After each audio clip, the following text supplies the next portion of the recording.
Hi, this is Chris, and we are working through questions 17, 18, and 19 here in section 4 of SAT Practice Test 3. So 17 and 18 refer to the following information, and I can't emphasize this enough, but usually people are very good at applying that information to the first question, and I can't tell you how often I see students move on to the second question of the two-question set, and they get to question 18, and they've kind of, in their mind, mentally zoomed in on 18, and then they forget that there's outside information to use, and they just read this as if it's a question in a vacuum and get a little confused and stuck, and sometimes, it can cost valuable time. So just keep in mind when you have question sets that have shared information that applies to both, make sure that you're using that to your advantage. All right, so they give us these two equations here, and it reads the quantity of a product supplied and the quantity of the product demanded in an economic market are functions of the price of the product. The functions above are the estimated supply and demand functions for a certain product. S of P gives the quantity of the product supplied. D of P gives the quantity of the product demanded. And usually SAT is actually very nice about that. If there are variables used, the variables are usually going to be related to whatever the topic or concept is that they're trying to illustrate. So here, we could probably assume that it's going to be S for supply and D for demand. They're not going to switch those up on you and try to be tricky there. They're usually very straightforward about that.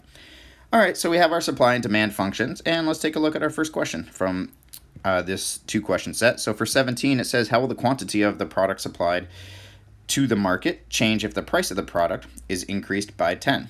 So here they are asking about product supplied, which means we're just looking at this function here. S of P equals 1/2 P plus 40. And so if you have S of P equals 1/2 P plus 40, just going to write it down here so that it's easy for us to reference. Well, they want to know what happens if you increase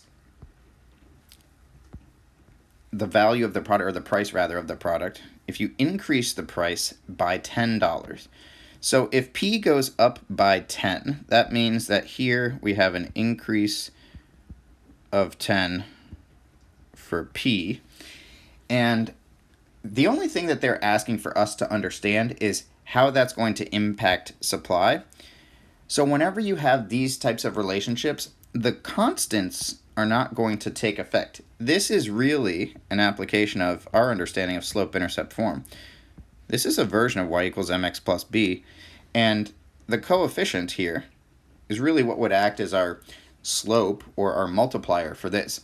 Any value of p that changes is then going to be multiplied by 1/2. So an increase of 10 because of that coefficient, that's actually going to cause a total increase of only 5. So you're really just plugging in 10 for P and multiplying by that coefficient, and you can think of it this way. It's really, think of 1/2 times 10, and it's really, in your mind, you can almost put a little delta in front. Delta 10, or like a change in 10 is really what they're asking us to calculate. And so here, when we have a change by 10 for P, it gets multiplied by that coefficient of 1/2, which means a change of 5, and we see two answer choices that have a change of 5. One says decrease and one says increase.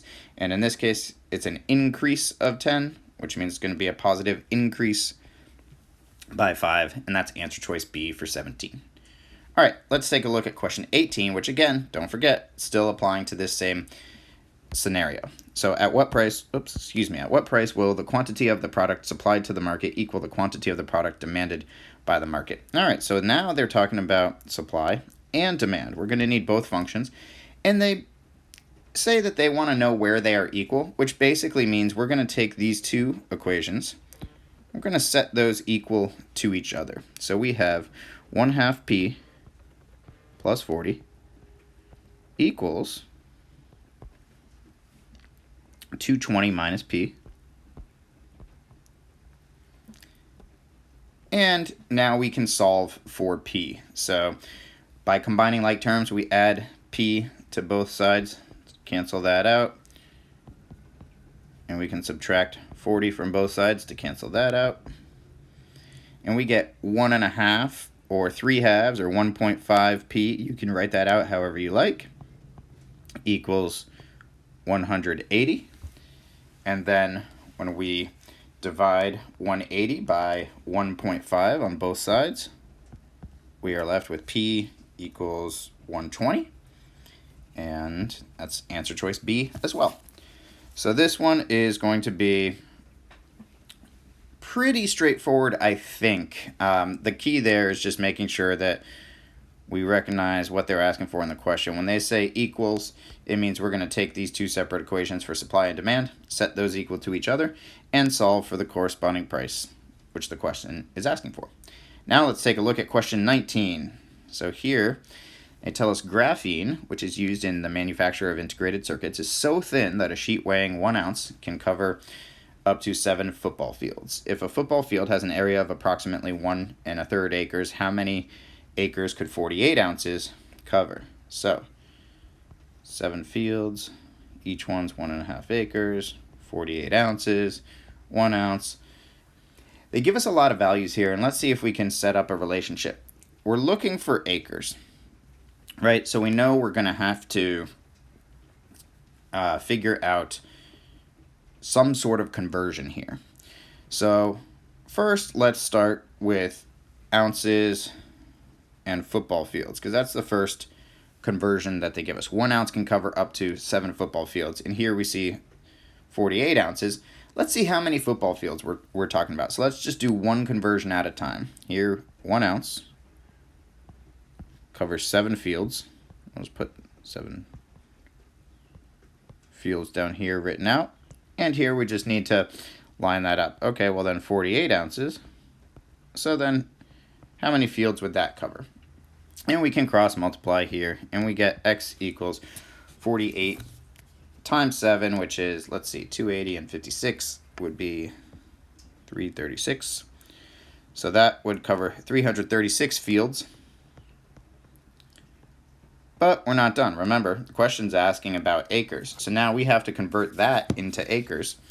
And let's see our next conversion that they give us here in the question. They say if one field has an area of 1 1/3 acres, so one field